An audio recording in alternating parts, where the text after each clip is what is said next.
Alors nous allons donc commencer par la découverte d'un robot que l'on peut piloter à distance depuis chez soi pour aller dépolluer les mers. Bonjour Denis Bled. Bonjour. Vous êtes directeur, cofondateur aussi de Ender Ocean et dont le projet est de nous sensibiliser à cette pollution sous-marine. C'est une entreprise à mission, Ender Ocean.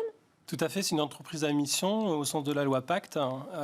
Notre objectif, c'est de sensibiliser à la pollution sous-marine au travers du jeu vidéo.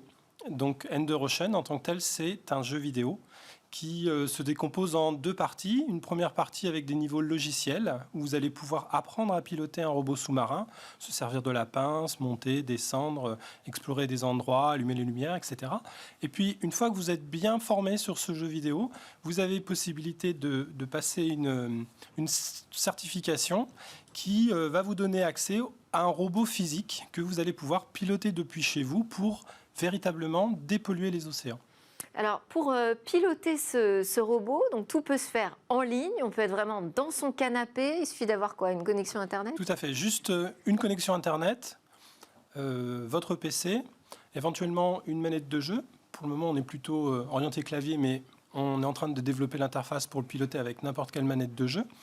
Et ça se passe à partir du navigateur? On n'a rien à installer, pas de logiciel rien à spécifique? installer. Tout se passe au travers du navigateur. Vous êtes en visioconférence avec la caméra du robot. Du coup, vous voyez l'ensemble de ce que voit le robot à un instant T. Et vous pouvez le manipuler, le déplacer pour attraper les déchets.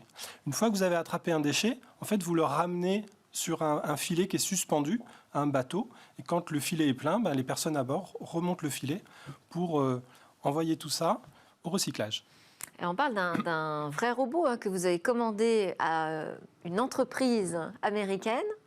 Alors, décrivez-le déjà, ce robot. À quoi ressemble-t-il? C'est un robot qui fait à peu près 30 cm de haut par 40 de longueur et 50 de largeur. Bref, vous m'avez compris. Il est uniquement en technologie open source, c'est-à-dire qu'en fait, les plans de son robot sont sur Internet, le fonctionnement du logiciel qui est à l'intérieur du robot sont sur Internet, et il permet en fait de le manipuler à distance. Donc nous, on a développé un projet. Il a des bras articulés qui lui permettent d'attraper. Il a une pince, tout à fait, qui permet d'attraper les déchets. On est en train d'ajuster et de modifier la pince pour qu'elle soit plus efficace. Et donc c'est Blue Robotics c'est Blue Robotics, la société robot américaine qui aujourd'hui fabrique le robot. Il y a d'autres sociétés qui fabriquent des robots, mais on a choisi celle-là parce qu'elle était open source et parce que l'ensemble de ces développements sont disponibles en open source. Donc là, vous possédez aujourd'hui 3 exemplaires de ce robot que vous devez personnaliser parce qu'il a une vocation très spécifique.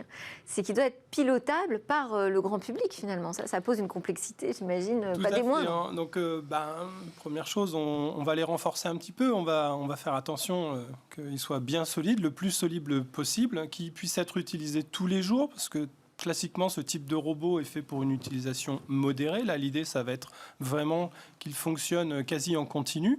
Et on va l'équiper avec tout ce qu'il faut pour pouvoir être le plus efficace possible quand il est au fond de l'eau.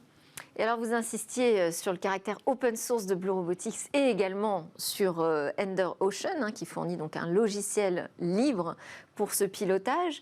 En quoi cette stratégie est importante ? Vous comprenez bien que si on met des robots à dépolluer les océans, il va falloir en avoir un certain nombre.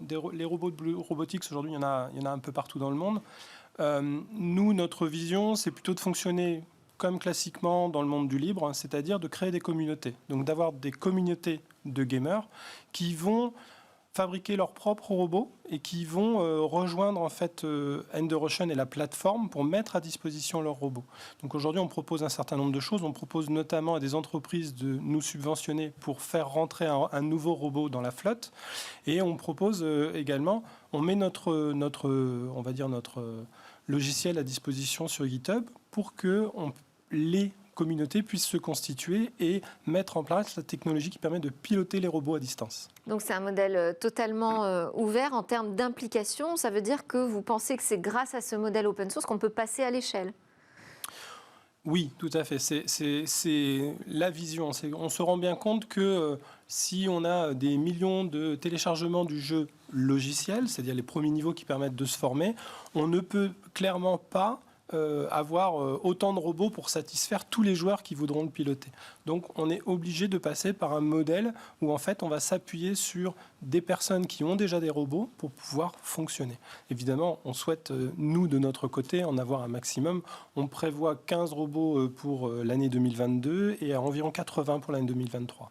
Alors, on le répète souvent, mais jamais assez. Je pense, avec Jean-Paul Smets, on en parle dans notre rendez-vous Le Monde du Livre, mais ce n'est pas une fondation, n'est pas vocation à être financée uniquement par des dons. L'idée, c'est que ce soit aussi vivable économiquement. Tout à fait. Donc, c'est une entreprise. Et aujourd'hui, en attendant la sortie du jeu qui doit avoir lieu en juin 2022, la Journée mondiale des océans, le 8 juin, ce qu'on fait, c'est qu'on organise des sessions de team building pour les entreprises, pour que les personnes dans les services puissent, d'une part, faire une cohésion d'équipe, avoir une expérience de cohésion d'équipe, et puis être sensibilisées à la pollution sous-marine. On organise également des animations... Ça pourrait rentrer dans une politique RSE, ça ? Ça peut rentrer dans une politique RSE.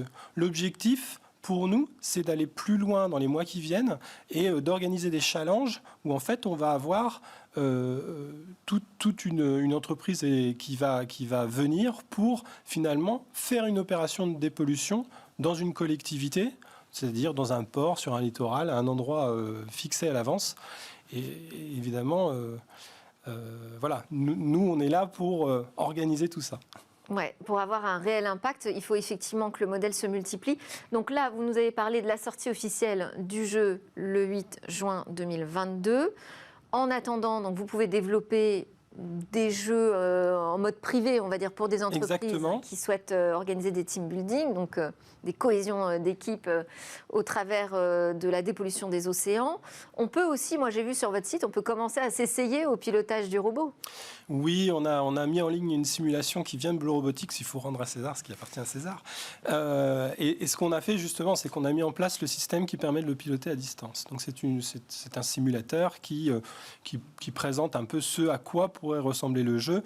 On a nos équipes qui travaillent en interne sur le game design du jeu et il sera un petit peu plus sophistiqué que la simulation. Voilà, mais en attendant, on peut apprendre à piloter un objet, un véhicule à distance et c'est pas inintéressant. Merci beaucoup Denis Bled pour votre projet Under Ocean. Vous êtes directeur et cofondateur de cette entreprise qui veut nous aider à tous dépolluer les mers depuis notre canapé même. Merci beaucoup. C'est l'heure de notre talk. On va parler de Facebook dans la tourmente.